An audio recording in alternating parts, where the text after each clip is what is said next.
problem with school lunches, and what I was mainly looking into was how to make them healthier, and I thought that if we had kids making their own lunches, that would be healthier because they would pack better food than what they could be offered at school. And my original product was going to be a cookbook that was mainly directed at college students because they're like living on their own and have to make their own food, and it was just going to be easy recipes that they could follow. But this can be difficult because it's time consuming. So then we have to look into the school lunch system and try to fix their food. And it is also cheaper to buy food at school than to buy all the groceries to make your own. And some low-income families also have trouble affording their kids' lunches at school. And school also has to buy the food in bulk and for a cheap price. So this means that they might have to buy chicken with like more fat on it just to get the cheaper price. And so this might end up offering more unhealthy options to kids. And by lunchtime, everyone's really hungry. And when you're hungry, the unhealthy options look more satisfying to you at the moment. And so then the kids buy the unhealthy options, and this can affect your performance in school if you aren't getting the right nutrition.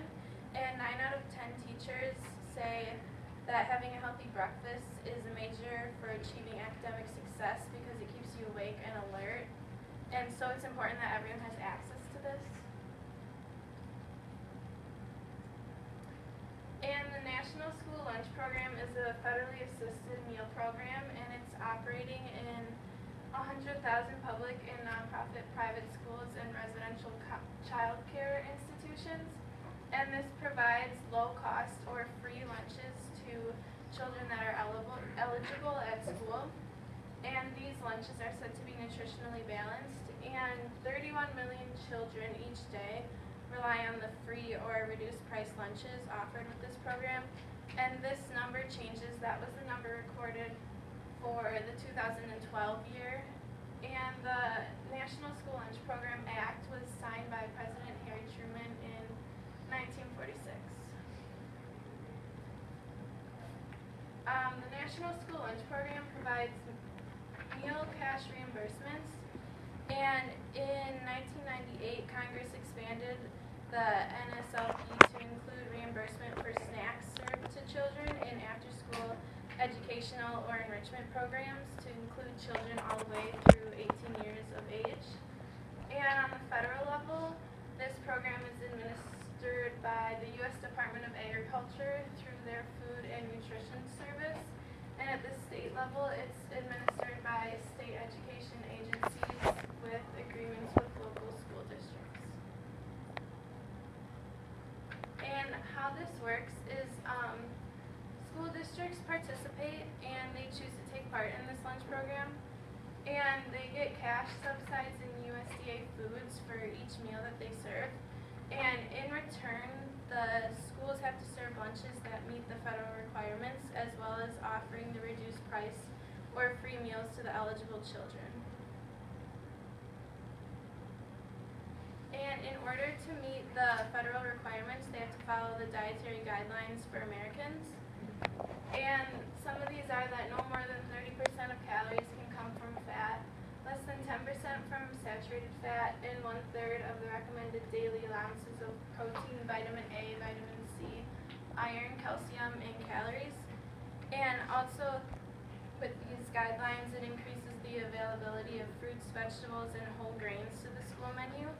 And they also have specific calorie limits for grades K through 5, 6 through 8, and 9 through 12.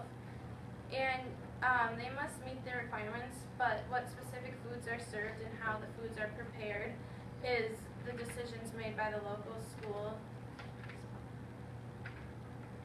And who is eligible for the free and reduced prices? If you're a child that comes from a family that is at or below 130% of the poverty level, you get the free lunch. And if you're between 130 and 185%, you are offered the reduced price, and you can be charged no more than 40 cents per your meal.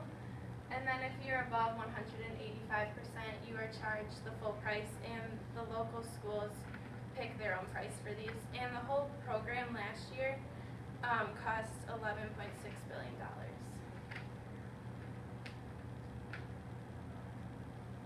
The Hunger Free Kids Act was made by Michelle Obama in 2010. And this is the first time in over 30 years that we had the opportunity to really reform the school lunch and breakfast programs by improving the critical nutrition and hunger safety net for millions of children.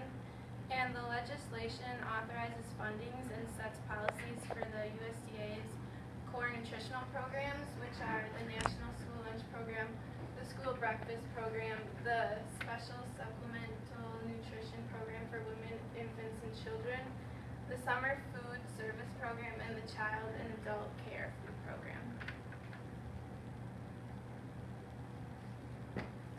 And what I think about this, I think that the government is taking the right steps, and I agree with what they have done so far with like offering free and reduced prices to kids who wouldn't be able to eat otherwise.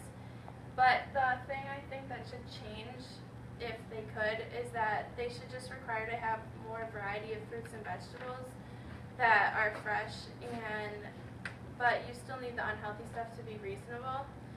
And with having the wider variety of fruits and vegetables, it would cost more, so we'd have to do more fundraising, and I think that the schools would have to ask for donations. And the Department of Agriculture donates commodity foods to schools in time of crop surpluses, which would help.